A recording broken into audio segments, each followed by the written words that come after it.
Welcome back to the Wasteland Survivors. Today, I'm sharing a confession that will challenge everything you thought you knew about the Great War and the world that came after. We've all been told the same story that October 23rd, 2077 was the day humanity destroyed itself. But what if that story is completely backward? Let's talk about the pre-war truth we ignore. I'm going to tell you something that will make you hate me, something I've carried for 219 years. I knew the bombs were coming, and I let them fall. More than that, I understood why they had to. My name doesn't matter anymore. What matters is what I was before October 23rd, 2077. I worked in a place that doesn't officially exist, doing analysis that was never supposed to see daylight. While America watched their pre-war sitcoms and drank their Nuka-Cola, I sat in a bunker reviewing casualty projections, not from the coming nuclear war, from what would happen if the war never came at all. Let me paint you a picture of the world you think you know. Everyone talks about the Great War like it interrupted something recoverable, like we were this functional society that just had one really bad day. That's the lie we tell ourselves to make sense of the wasteland. But I read the real reports. I saw the numbers that never made it to the evening news, and I'm here to tell you, the world didn't end on October 23rd. It had already ended years before. The bombs were just making it official. Start with the European Commonwealth. You know the story, right? They invaded the Middle East for oil in 2052. What you don't know is how completely that destroyed them. By 2060, when those oil fields finally ran dry, Europe wasn't just defeated, it had dissolved into warring nation-states fighting over scraps. The Commonwealth was gone, millions dead, entire countries reduced to pre-industrial conditions. And for what? Empty wells and radioactive sand. Tel Aviv got hit with a nuclear weapon in December 2053, the first since World War II. That should have been the warning. Instead, it was just the beginning. Then there's the Middle East itself. Everyone focuses on the Great War's destruction, but here's what the sanitized history books won't tell you. By 2054, the Middle East was already experiencing limited nuclear exchanges, multiple detonations, not the full-scale annihilation of October 2077, but enough to render vast territories permanently uninhabitable. The region that once powered the world's economy became a dead zone before most Americans even knew there was a problem. The resource wars, that's what they called it in my briefing documents. 25 years of continuous warfare from 2052 to 2077. Conservative estimates put the death toll at several hundred million globally. The European Commonwealth and Middle Eastern conflicts alone killed more people than the first two world wars combined, and that's not counting China and America's contribution to the body count. I remember the day I got clearance for the Alaska Front casualty reports. 11 years of fighting, 2066 to 2077. They'd send fresh recruits to Anchorage, farm boys who'd never seen combat. Most lasted less than 3 months before they were sent home in pieces, if they were sent home at all. The invasion of mainland China in 2074, military analysts called it a meat grinder, American soldiers bogging down in impossible supply lines, Chinese forces throwing wave after wave of troops into defensive positions. Neither side could win, neither side could stop. But you want to know what really convinced me the world was already over?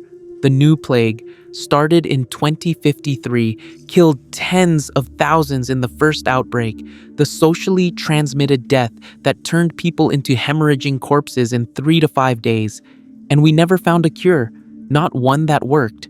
The plague came back in 2062, then again in 2077, just months before the bombs fell. Each time, it killed and left survivors completely sterile, a disease that murdered your future even if it didn't murder you. The United States government's response? They developed the Pan-Immunity Virion Project in 2073, supposed to be a general defense against biological weapons. You know what that project actually became? The forced evolutionary virus, the thing that creates super mutants. Yeah, that abomination in the wasteland you run from? That's what humanity's best scientific minds produced when they tried to save us from plague. We were so desperate to survive that we built the monsters ourselves. And here's the part that still makes my hands shake when I think about it. The FEV research leaked to the world in February 2077, 8 months before the Great War. Protests erupted globally. People were terrified. But more than that, accusations started flying that the new plague had been engineered by the United States in the first place. I don't know if that was true. What I know is that by 2077, nobody trusted anybody. International cooperation had collapsed so completely that nations were accusing each other of biological genocide. If you're still with me after hearing this, hit that like and subscribe button, because what I'm about to tell you gets worse. The American home front, you've seen Sanctuary, those nice suburban houses, white picket fences, robot butlers. That's the propaganda image. That's what Vault-Tec wanted you to remember. What I saw in the classified assessments was different. Food riots across the nation in August 2077. Not isolated incidents, nationwide civil unrest. People were starving while fighting a war that had no end in sight. China invaded Alaska in 2066 because they were on the brink of total collapse. No access to fusion technology, resources exhausted. It was invade or die. America responded by annexing Canada, just absorbed an entire country and stripped it for parts. By 2077, Canadian protesters were being shot on sight. There are photographs in the archives, images that made their way to American households, causing more protests, more unrest, more martial law. We occupied our neighbor and executed their civilians for objecting. Taxes were at all-time highs to fund a war nobody could win. The military was deploying power armor units into China and still making zero progress. Liberty Prime, that super weapon everyone thought would save us, never worked. Billions of dollars poured into a robot that never took a single step. Meanwhile, veterans from China and Alaska were coming home to fight their own starving countrymen. Desertion rates were climbing. The command structure was disintegrating. In March 2077, the president and the enclave retreated to remote locations. Translation? The leadership abandoned the country to prepare for nuclear war. The oil rig in the Pacific, secret bunkers across America. While citizens were rioting for food, the people in charge were sealing themselves in their luxury survival pods. America was leaderless, starving, and at war with itself before a single bomb dropped. I worked in Strategic Assessment Division 6. We didn't plan for victory. We didn't strategize winning moves. Our job was modeling societal collapse trajectories, and every model, every simulation, every analysis came back with the same conclusion. Human civilization in its current form had approximately 15 to 30 years before complete systemic failure. The nuclear arsenal wasn't going to end the world. The world was already ending. The bombs would just be faster. You want the real numbers? The ones I'm not supposed to know? Global petroleum reserves were projected to be completely exhausted by 2085. Not expensive, not scarce, gone, and we never successfully transitioned to fusion power for civilian use. Every car, every factory, every supply chain still ran on oil. When it ran out, global trade ends. When trade ends, cities starve. When cities starve, governments fall. When governments fall, you get warlords and tribal warfare, medieval conditions within a single generation. The nuclear power plants scattered across America, they needed constant maintenance, trained personnel, spare parts, and supply chains. In a collapse scenario, every single reactor becomes a meltdown waiting to happen. The Environmental Contamination Office estimated that within 50 years of societal breakdown, radiation from failing reactors would render more territory uninhabitable than the actual nuclear war. The new plague wasn't going away, it was mutating. The outbreak patterns suggested it would eventually achieve pandemic status. No cure, no treatment that lasted, a disease that sterilizes survivors was going to spread globally. We were looking at human extinction through plague within 70 to 90 years if nothing changed. not might, would. The models were clear: agricultural collapse. The American food system was already failing in 2077. Dust storms, soil exhaustion, fertilizer shortages because fertilizer requires petroleum. The Great Plains were turning into desert. California's water situation was critical. We were feeding a population of hundreds of millions on an agricultural base that was disintegrating. The riots in 2077 weren't a temporary problem. They were the new normal. Here's what kept me awake in that bunker reviewing endless reports. We had identified 43 critical failure points in global civilization, infrastructure nodes that, if they failed, would cascade into total collapse. By 2077, 11 of those points had already failed: the European Commonwealth dissolution, Middle Eastern resource exhaustion, Chinese economic implosion, American political breakdown, new plague, food crisis, water crisis, energy crisis. The avalanche had started. You don't stop an avalanche, you just hope to survive it. I remember the meeting where we presented our findings to the Oversight Committee. 6 analysts with 200 combined years of experience. We laid out the math, showed the models, explained the inevitable trajectory, and the senior director, this man who'd served through 3 administrations, he asked one question, just one: if the bombs don't fall, what happens? We told him: slow starvation, plague, resource wars lasting decades, billions dying over the course of 40 to 60 years as civilization tears itself apart, survivors regressing to pre-industrial technology, knowledge lost, infrastructure crumbling, possibly human extinction if the plague mutates the wrong way or if enough nuclear plants melt down unsupervised. He sat there for a long time. Then he asked the question that haunts me: and if the bombs do fall? 2 hours, we told him. Maybe 4. Global annihilation.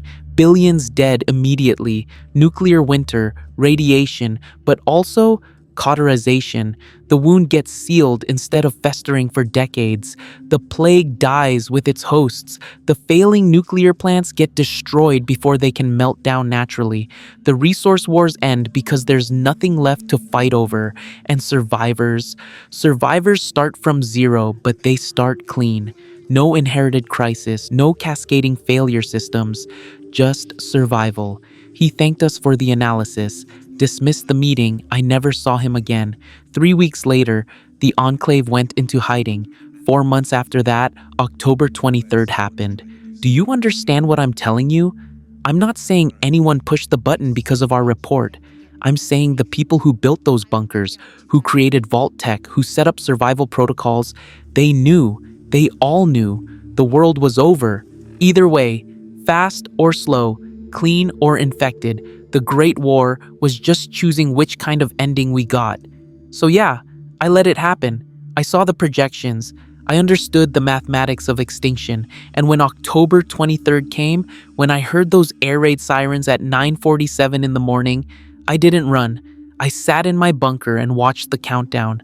Watched the first strikes hit New York and Pennsylvania at 9:42. Watch the grid start failing at 9:47. Watch 200 years of American civilization disappear in 120 minutes. And you know what I felt? Relief. Because the alternative was worse. But here's where everyone gets the story completely wrong. You walk through the wasteland and you see the ruins, the radiation, the monsters, the raiders, and you think, look at what we lost. Look at this failure. Humanity destroyed itself and now we're scavengers picking through the corpse. That's the narrative everyone accepts. The Great War was the end of everything good. Except it wasn't. And I can prove it. Let me tell you about 200 years. That's the span from the bombs falling to where we are now. 2 centuries of humanity supposedly scraping by in a nuclear hellscape. 200 years that everyone treats as a dark age, a setback, a tragedy. You want to know what pre-war America accomplished in 200 years? From 1877 to 2077? They went from Reconstruction after the Civil War to nuclear apocalypse. In those 2 centuries, they built the largest military-industrial complex in human history, created weapons that could end all life on Earth, constructed a society so unstable that it collapsed into global warfare over oil, developed a plague with no cure, poisoned their own environment, created a government so corrupt that leadership abandoned the people to save themselves, and ended it all by pushing humanity to the brink of extinction. That's what 200 years of pre-war civilization accomplished. The Great War wasn't an aberration, it was the logical conclusion. Now let me tell you what the Wasteland accomplished in 200 years, the same span of time, starting from literally nothing. From nuclear fire and ash and billions of corpses, the new California Republic. You've heard of them, right? Big government out west. Everyone treats them like they're just playing dress up as old America. But stop and actually think about what they built. In 2189, just 112 years after the bombs fell, a small trading town called Shady Sands formed a trial council government. 4 other settlements joined them, and they voted the NCR into existence, a functional federal democracy, not inherited, not discovered in some vault, built from scratch by people who'd never seen a working government. 5 states, Los Angeles, Maxon, Hub, Dayglow, and Shady Sands herself, joined together voluntarily. They drafted a constitution, established rule of law, created an elected Congress that chooses the president and vice president for 5-year terms, set up a judicial branch to enforce their laws. By post-apocalyptic standards, the NCR became a paragon of economic success and ethical character. Political enfranchisement, rule of law, physical security, a standard of living better than subsistence. These weren't theoretical.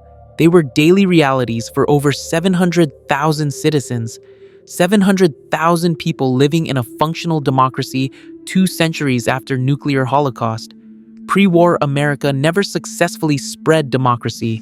The NCR did it in the ashes. They established a Department of State for foreign relations. They had embassies. They had healthcare for citizens. They had education systems. They had a professional military with over 70,000 soldiers. They built trade routes across multiple states. They controlled Hoover Dam and brought electricity and water to hundreds of thousands. They did all of this without inheriting a single functional institution. They built it from memory and determination and trial and error. Was it perfect? Hell no. They got imperialistic, overextended, made the same mistakes old America made. But think about what that means. In 200 years, they went from nuclear wasteland to a government powerful enough to make imperial mistakes. Pre-war America needed 200 years to go from the Civil War to the Great War. The NCR went from nothing to a functioning republic in the same span. They built faster than the old world ever did, and they're not alone.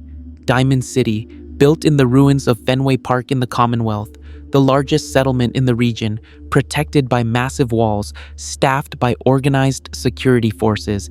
They established a functioning municipal government. They have a mayor. They have guards wearing repurposed baseball gear as armor.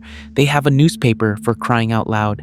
Piper's public occurrences might be a scrappy operation, but it's a free press holding power accountable. When's the last time pre-war America had a press that actually challenged authority instead of parroting government propaganda? Diamond City has neighborhoods, market stalls, schools, a detective agency, a radio station, people living in individual homes, raising children, running businesses, all in the footprint of a baseball stadium. They took a monument to pre-war entertainment and turned it into a living city. No inherited infrastructure, no vault tech assistance, just people deciding they wanted safety and society and building it themselves. Rivet City. Even better example. 40 years before I'm talking to you, remnants of the Naval Research Institute found an abandoned aircraft carrier, cleared out the mirelurks, established a science outpost. By April 2239, a civilian settlement had grown around it. So, they formalized the city with a 3-person council representing scientists, civilians, and security. Rivet City became the largest settlement in the capital Wasteland. They established hydroponic farms producing non-irradiated food, set up a trading network with other communities, created a security force trained by veterans and equipped with combat armor and automatic weapons, built a research center that eventually reactivated Project Purity to provide clean water to the entire region. They voted down proposals to exploit their position for profit, kept their city open to traders and outsiders, fostered population growth through ethical governance. An aircraft carrier became a functioning city-state with scientific infrastructure, agricultural production, and representative government, all within 40 years. On a boat, in irradiated water, surrounded by super mutants and raiders, they did in 4 decades what pre-war civilization couldn't maintain for 4 minutes. Megaton, town built in a crater around an undetonated atomic bomb. Think about that.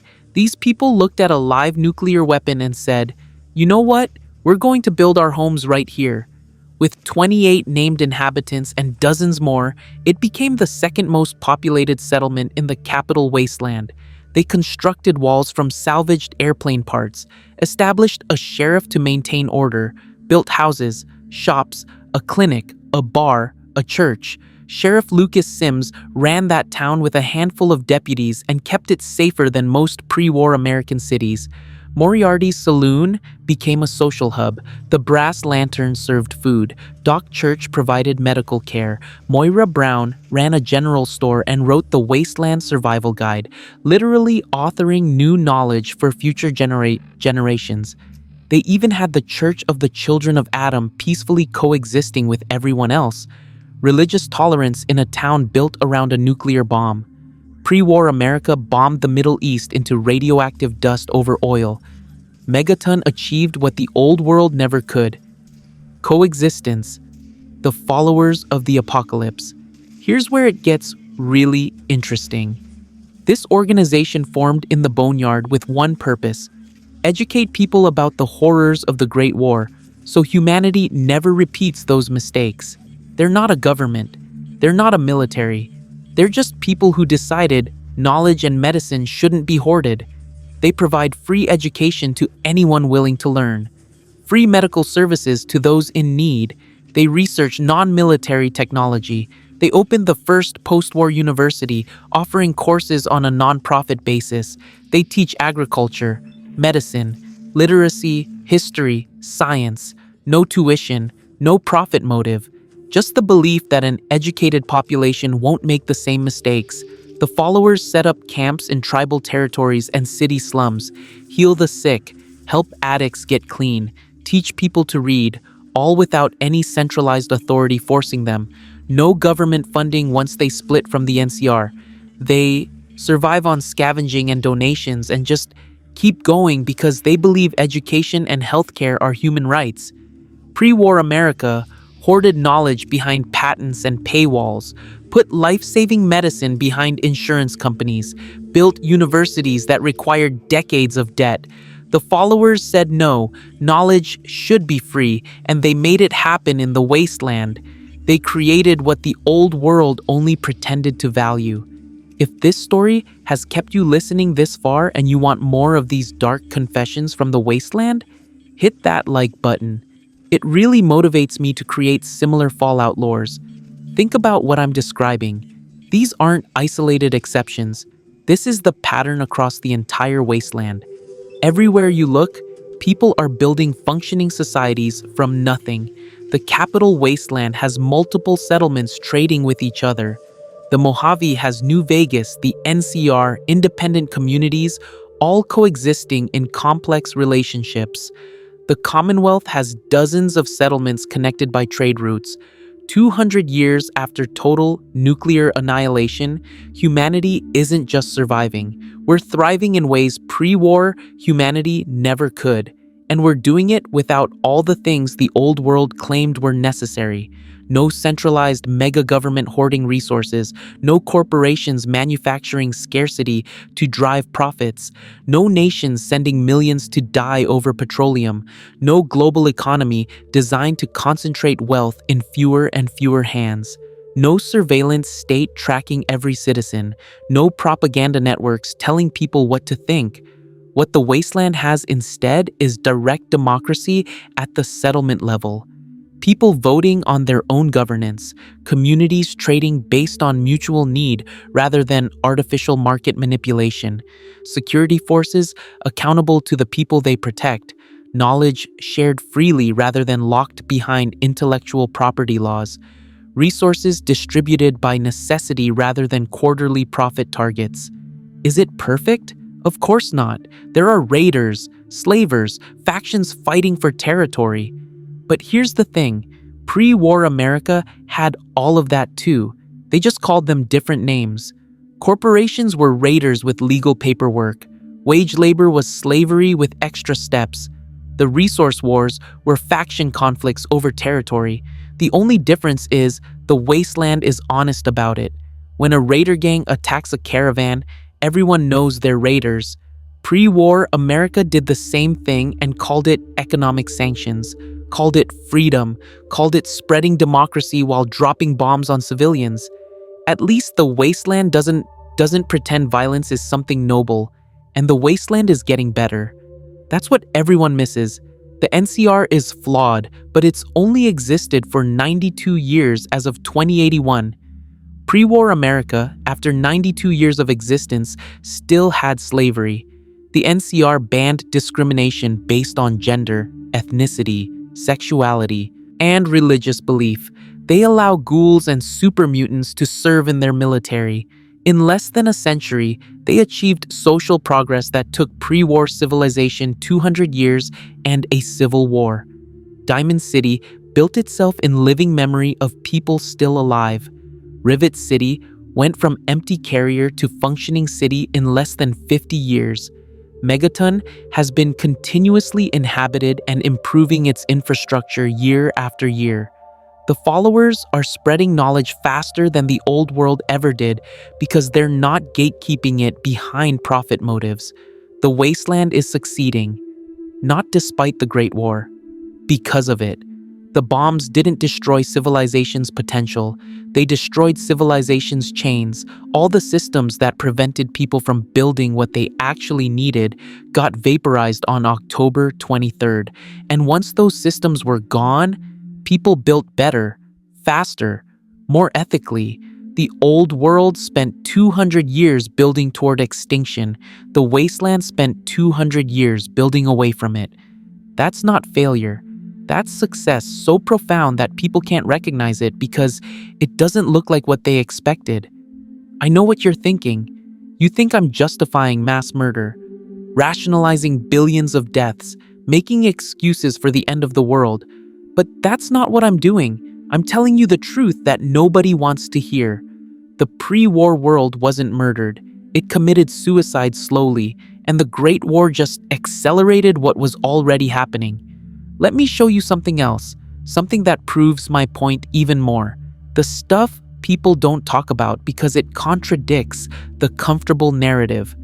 Food production. In the pre-war world, agriculture was completely dependent on petroleum-based fertilizers, pesticides, and mechanized farming. When those systems collapsed, everyone predicted mass starvation. And yeah, people starved in the immediate aftermath. But 200 years later, what do we have? Settlements across the Wasteland growing crops.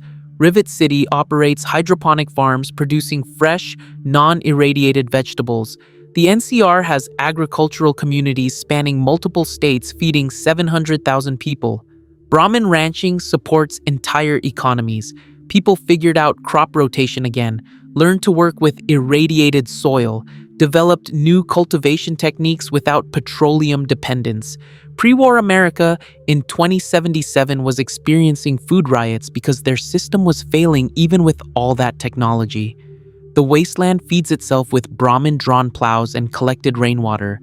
They did more with less because they had to innovate instead of exploiting. Water. Project Purity in the capital Wasteland.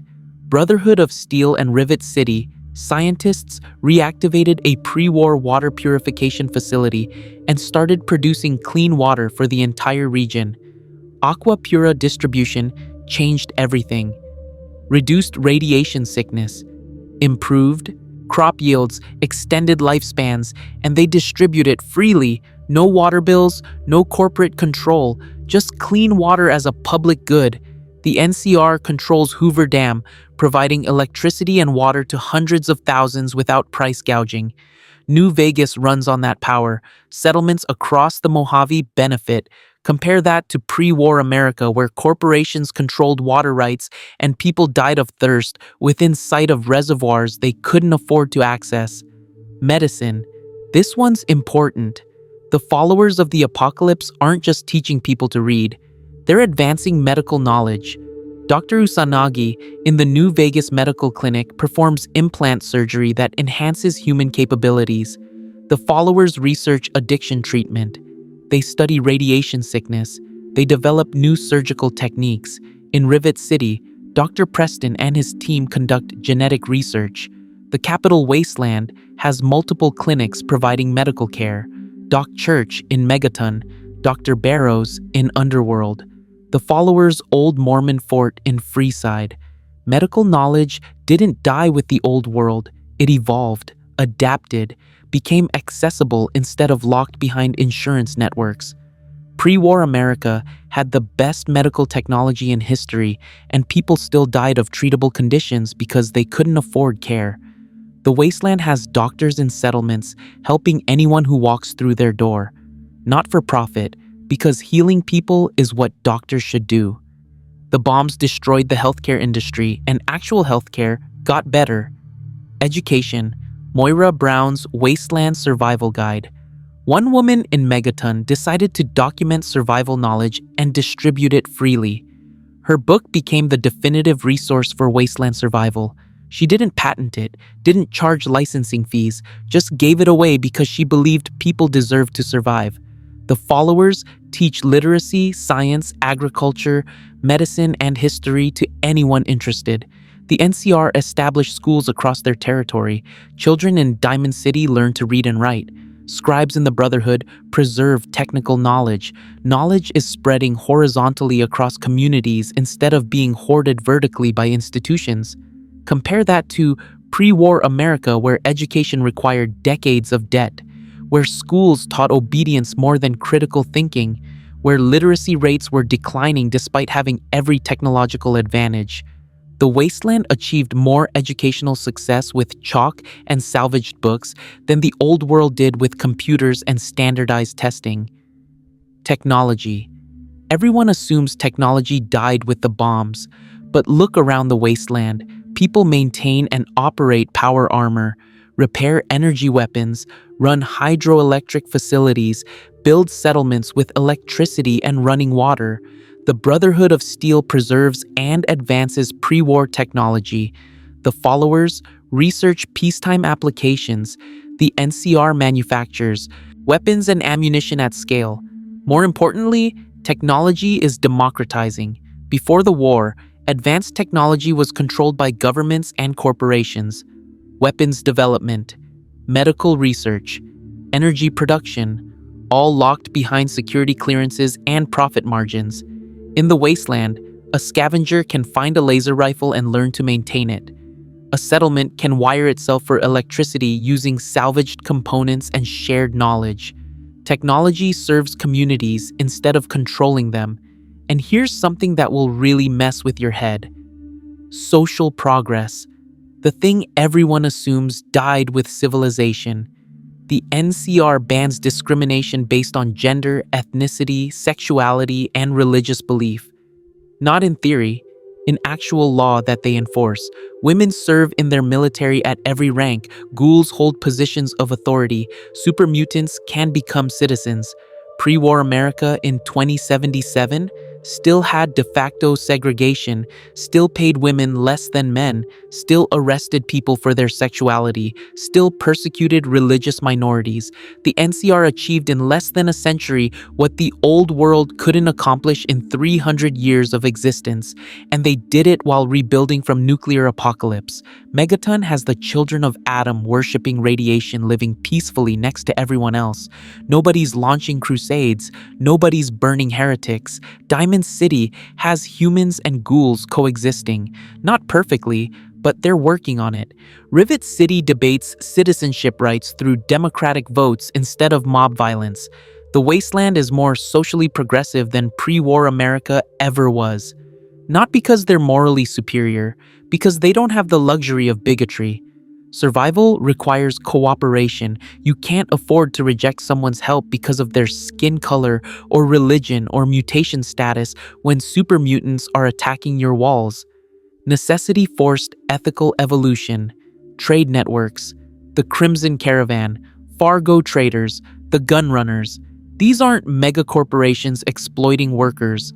They're merchant companies connecting settlements through trade, moving supplies from producers to consumers, creating economic interdependence that keeps communities cooperating.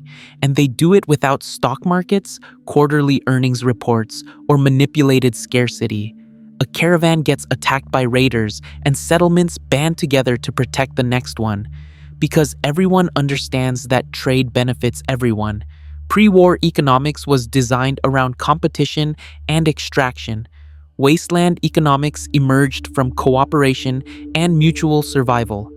Guess which system actually serves human needs better? Currency itself evolved interestingly. Bottle caps became standard currency because they're impossible to counterfeit, and their supply is naturally limited. No central bank manipulating interest rates. No government printing money to fund wars, just a stable medium of exchange that people trust because its value is transparent. The Wasteland accidentally created better monetary policy than the Federal Reserve ever did. Defense. Here's where people really misunderstand the Wasteland. Yeah, there are raiders and super mutants and deathclaws, it's dangerous, but compare the actual security situation to pre-war reality. Pre-war America was locked in an 11-year war in Alaska, invaded mainland China, occupied Canada and executed protesters, maintained a nuclear arsenal capable of ending all human life, spent trillions on weapons development, and still couldn't protect their own people from food riots and plague. That's what total security looked like: massive military spending, constant warfare, and ultimate failure. The Wasteland? Settlements maintain security forces proportional to their actual threats. Diamond City has guards watching the walls. Megaton has Sheriff Sims and a few deputies. Rivet City trains a professional security team. The NCR fields an army only as large as needed for their defensive perimeter. Nobody's building weapons of mass extinction. Nobody's invading neighbors for resources because trade is easier than conquest. When threats emerge, communities cooperate. The capital Wasteland settlements work together against super mutant incursions. The Mojave communities coordinate responses to Legion attacks. People help each other because local security serves everyone. Compare that to pre-war military-industrial complex, where security was a profit center and threats were manufactured to justify budgets. Governance innovation. This is subtle but important. The Wasteland is trying different governmental systems and learning what works. The NCR is a federal republic. New Vegas underhoused is an enlightened autocracy. Free economic zone. Diamond City is a mayoral system. Megaton has a sheriff-based law enforcement model. Rivet City uses a council system. Good Neighbor is practically anarchist. Different systems, different approaches, and communities can see what works elsewhere and adapt. That's evolution in action. Pre-war America was locked into one system that was clearly failing, but nobody could imagine alternatives because the system suppressed innovation. The Wasteland is a laboratory of governmental experimentation. Some fail, some succeed, but they're learning. justice systems too. Megaton's sheriff model is transparent and accountable. Everyone knows Sheriff Sims. He's not hidden behind bureaucracy. If he's corrupt, everyone knows. If he's fair, everyone benefits. That's governance on a human scale. Compare that to pre-war justice, where police were militarized occupation forces and prisons were slave labor camps. The NCR is developing an actual justice system with courts and due process. It's imperfect, but they're building the rule of law from scratch, creating legal frameworks that serve communities instead of protecting power. When they make mistakes, they can see the consequences immediately and adjust. Pre-war, America kept making the same mistakes for centuries because the people making laws never faced consequences. Innovation in general. The Wasteland breeds innovation faster than the old world because necessity demands it. You can't rely on some corporation to solve your problems. If your settlement needs clean water, you figure it out. If raiders are attacking, you innovate defenses. If crops are failing, you experiment with new techniques. That pressure creates incredible ingenuity, jury-rigging repairs, improvised weapons, creative use of salvaged materials. The entirety of Megaton is innovation. They built a functioning town from airplane scraps and determination. Nobody had blueprints. They just solved problems as they emerged. Pre-war innovation was stifled by patents, regulations, corporate control, and military classification. Good ideas died in bureaucracy. The Wasteland has no such barriers. A good idea spreads because it works. Communities share successful techniques because everyone benefits from collective knowledge. That's faster innovation than any corporate research and development department ever achieved.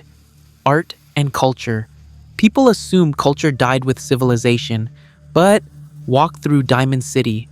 There's a radio station broadcasting music and news, the public occurrences newspaper, people gathering in the dugout inn to socialize. That's culture. It's different from pre-war culture, but it's alive. New Vegas has multiple casinos providing entertainment. The Tops, Gomorrah, the Ultra Lux. Not just gambling, but shows, music, social spaces. The Kings in Freeside built an entire identity around pre-war Elvis Presley, preserving and reinterpreting old culture into something new. That's cultural evolution. The NCR has its own emerging identity, the two-headed bear flag, the ranger aesthetic, their own holidays and traditions. They're not trying to recreate America. They're creating something new that honors what was worth preserving and discards what wasn't. That's healthier than pre-war culture that worshipped its own past while destroying its future. Even small things matter. People in settlements tell stories, share songs, create art from salvaged materials. The Wasteland didn't kill human creativity, it freed it from commercial constraints. Art exists because people want to create, not because corporations can monetize it. That's culture serving humanity instead of exploiting it. Personal freedom. This is the big one people miss. Yeah, the Wasteland is dangerous. You might get killed by raiders or rad scorpions, but you're also fundamentally free in ways pre-war citizens never were. No social security numbers, no surveillance state, no corporate tracking, no credit scores, no background checks.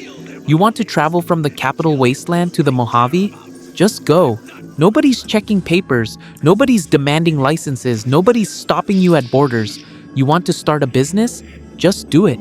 No permits, no regulations, no corporate monopolies blocking you. You want to build a house? Find materials and build. No zoning laws, no property taxes, no homeowners associations. Pre-war freedom was an illusion. You had the freedom to choose between approved options while everything about your life was tracked, regulated, and controlled. Wasteland freedom is real. It comes with real risks, but it's genuine autonomy. You can actually make meaningful choices about your life, and that freedom extends to communities. Settlements govern themselves. Nobody in California tells Megaton how to run their town. The NCR can't dictate to independent communities unless those communities choose to join. people vote with their feet. If a settlement's governance is bad, people leave and start something better elsewhere. That's accountability no pre-war government ever faced.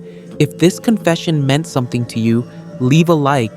It's the only way I know you liked the video. So here's what I need you to understand. The reason I let the bombs fall, the reason I didn't warn anyone, the reason I've carried this for 219 years. The Great War was the best thing that ever happened to humanity. I can say that now. I couldn't have said it in 2077. Back then, I just knew the math, knew the projections, understood that we were choosing between two extinctions, but I didn't know what would come after. I didn't know that humanity would build something better from the ashes. See, the old world had a fatal flaw built into its foundation. It was designed to concentrate power, concentrate wealth, concentrate control. Every system, every institution, every structure was built to funnel resources upward and authority away from people. That wasn't a bug. That was the feature. The entire civilization was a pyramid scheme with human lives as currency. And that design made extinction inevitable, because when you concentrate power, you concentrate decision making. And when critical decisions rest with a handful of people insulated from consequences, those decisions become catastrophic. The people who chose to invade Mexico for oil never faced food riots. The people who developed FIEV never risked plague infection. The people who built the nuclear arsenal never thought they'd burn in nuclear fire. The Great War destroyed that concentration, vaporized it. When those bombs fell, every centralized power structure disintegrated. Every corporation, every government, every military, every bank, every institution that had accumulated centuries of power and control just ceased to exist. And with them died the system that made their existence possible. What rose from the ruins was fundamentally different. Because when you're building from nothing, you build what actually works. You don't have time for systems that serve abstract power. You need water, food, shelter, security. You build what provides those things. And it turns out, what provides those things is cooperation, not domination. The settlements scattered across the wasteland all discovered the same truth independently. Communities survive through mutual aid, through shared resources, through democratic decision-making where everyone's voice matters because everyone's survival depends on the group. You can't maintain and exploitate hierarchy when one bad decision kills everyone. Accountability becomes immediate and absolute. That's why the NCR works better than pre-war America ever did, because it grew from communities that learned cooperation before they learned government. Shady Sands wasn't imposed on anyone. People chose to join because joining made survival easier. The Constitution wasn't written by distant founders. It was drafted by people who'd lived without government and understood exactly what they needed from one.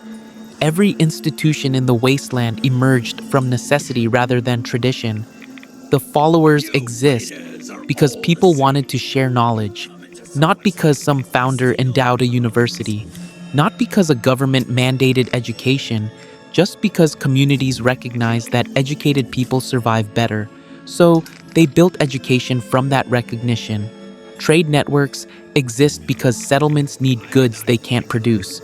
Not because some economists theorized about comparative advantage, not because corporations wanted new markets, just because the caravan bringing medicine to your settlement is worth protecting, so you protect it. Economics emerging from human need rather than abstract theory. Defense forces exist because threats are real, not because military contractors lobbied for budget increases, not because politicians wanted to project power, just because super mutants attack settlements. So settlements need guards, security emerging from actual security needs rather than manufactured fear. The wasteland is honest in a way the old world never was. When something works, it spreads because it works. When something fails, it dies because it fails. No propaganda to convince people that broken systems are actually fine. No corporate marketing to manufacture consent. No government lies to maintain legitimacy. Just survival sorting functional from dysfunctional. And that brutal honesty creates faster evolution. The NCR tried aggressive expansion and it's stretching them too thin. They're learning, adjusting in real time because the consequences are immediate. Pre-war, America maintained failed policies for decades because the people making decisions never faced consequences. The wasteland can't afford that luxury. Here's something else that nobody talks about. The technological level of the wasteland is probably optimal for human well-being, not too primitive, not too advanced, just enough technology to improve life without enabling systemic oppression. Pre-war civilization had incredible technology, fusion power, artificial intelligence, genetic engineering, weapons that could annihilate continents, and they used all of it to build systems of control and destruction. The technology didn't serve human flourishing, it served power concentration. The wasteland has energy weapons, power armor, water purification, medical implants, and basic manufacturing. Enough technology to provide quality of life improvements, not enough to build surveillance states or weapons of mass destruction. The bombs destroyed the technologies of oppression and preserved the technologies of utility. Think about that. If the wasteland had pre-war manufacturing capacity, some faction would eventually build another nuclear arsenal. Given enough time and resources, humanity would recreate the same weapons that nearly destroyed us. But the wasteland doesn't have that capacity. Can't get it. The destruction was too complete, the knowledge too scattered, the resources too depleted, so humanity gets a second chance with training wheels. We can build functioning societies, we can advance technology carefully, but we can't rush to extinction again because the tools of extinction are simply unavailable. The Great War imposed a permanent limitation on humanity's destructive capacity. That's not a curse, that's salvation. Population dynamics too. 700,000 people in the NCR sounds small compared to pre-war hundreds of millions. But consider what those numbers mean. Pre-war Earth had too many humans consuming too many resources in unsustainable ways. Overpopulation wasn't just creating scarcity, it was making governance impossible. How do you maintain democracy with hundreds of millions of people? You can't. It becomes representative democracy, which becomes oligarchy, which becomes plutocracy. The scale makes direct accountability impossible. Leaders become abstract figures making decisions that affect millions of invisible people. The wasteland operates at human scale. 700,000 people in the NCR is large enough for specialization and trade, but small enough for actual governance. A settlement of 30 people can meet and vote on every decision. A town of 300 can know every leader personally. Even the NCR, the largest faction, remains comprehensible to its citizens. That scale enables the social progress I mentioned. It's easy to discriminate against abstract groups. It's hard to discriminate against Jimmy, your neighbor who happens to be a ghoul and helped you repair your fence last week. The wasteland's smaller populations force human connection. You can't dehumanize people you actually know, and the population is growing sustainably, not exploding like pre-war population booms that strained every system. Growing at a pace that allows infrastructure to develop alongside population increase. The NCR can expand into new territories because they're not desperately overpopulated. They're just growing naturally.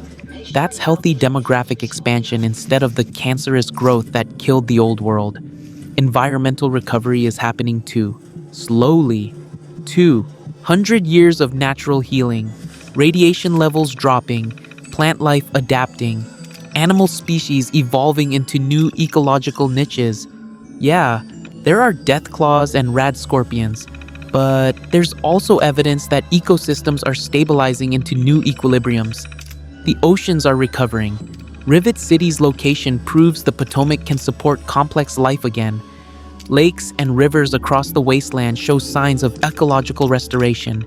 Give it another 200 years and Earth might be genuinely habitable again in ways that were impossible when pre-war civilization was actively poisoning everything.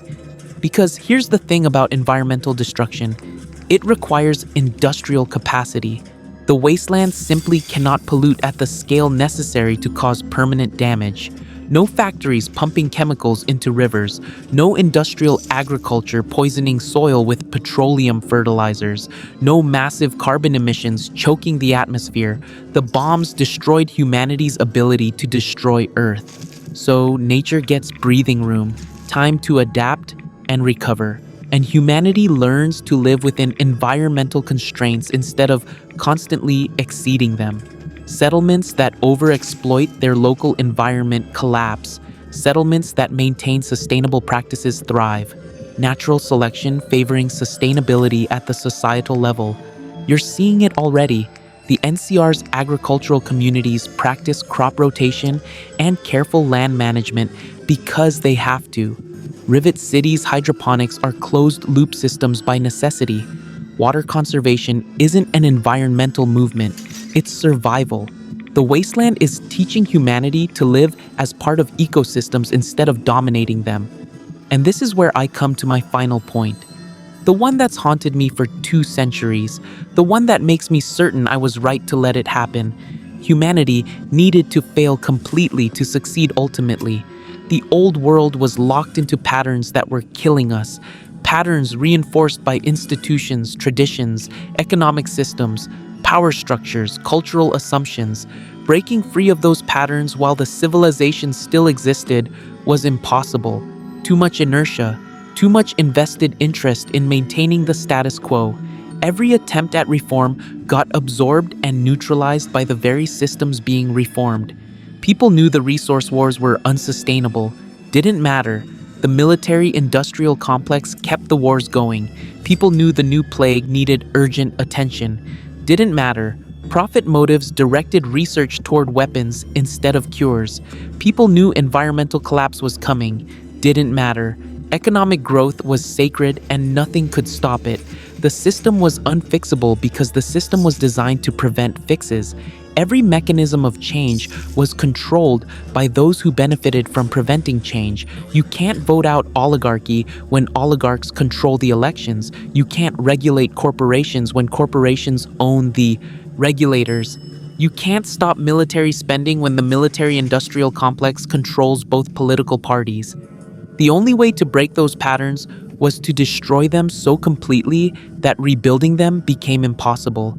And that's what the Great War did. It smashed every centralized power structure into radioactive dust, killed everyone who'd spent their lives serving those structures, obliterated the infrastructure that enabled their existence, scattered the survivors so widely that reorganizing into the old patterns became logistically impossible.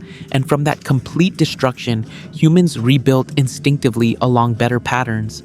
Because when you're in a settlement of 30 people trying not to starve, you discover democracy fast. You learn that hoarding resources gets you killed. You realize that cooperation beats competition. You understand that everyone's survival depends on everyone's contribution. Those lessons scale up. 30-person settlements form into 300-person towns. Towns form into city-states. City-states form into federations. And at each level, the foundational pattern remains: mutual aid, democratic governance, distributed power. Because those patterns work for survival and domination, patterns don't. The NCR has problems because they're growing large enough that the old patterns start becoming possible again. Imperialism, corruption, bureaucracy. But they're also aware of those problems in ways pre-war America never was. They're having the conversations, debating the direction, making conscious choices about their society's evolution. That consciousness is the difference. Pre-war America sleepwalked into extinction because nobody could imagine alternatives. The wasteland chooses its path deliberately because everyone remembers what unconscious choices cost. The Great War burned the lesson into humanity's collective memory. Don't concentrate power. Don't exploit resources unsustainably. Don't build weapons of extinction. Don't dehumanize others. Those lessons stick because the consequences were absolute. You don't forget the nuclear fire that killed billions. You don't ignore the radiation still lingering 2 centuries later. You don't dismiss the broken world as ancient history when you're living in the ruins. The Great War created a permanent cultural memory that will shape human choices for millennia. So, yeah, I let the bombs fall. I saw the projections showing slow extinction versus fast cauterization, and I chose the option that gave humanity a future. I watched civilization end, and I felt relief because I understood what was being destroyed deserved destruction. The pre-war world was beautiful on the surface. Technological marvels, cultural achievements, centuries of accumulated knowledge, but underneath, it was rotten, built on exploitation, sustained by violence, driving relentlessly toward extinction. The beauty was a facade hiding inevitable collapse. The wasteland is ugly on the surface. Radiation, ruins, monsters, raiders, but underneath, it's healthy, built on cooperation, sustained by mutual aid, growing towards stability. The ugliness is temporary damage hiding permanent healing. 200 years isn't long in civilizational terms. We're still in the early stages of recovery, but the trajectory is clear. Humanity is building better, learning faster, evolving ethically. The wasteland isn't a post-apocalyptic nightmare. It's a pre-Renaissance opportunity, and that's why I'm making this confession now, because people need to know. The Great War wasn't the end of everything good. It was the end of everything that was killing us. The wasteland isn't a failure state we need to overcome by rebuilding the old world. It's a success state we need to nurture into something better than the old world ever was. Stop mourning pre-war civilization. It earned its destruction. Start celebrating wasteland civilization. It's earning its future. The bombs didn't destroy humanity's potential. They revealed it.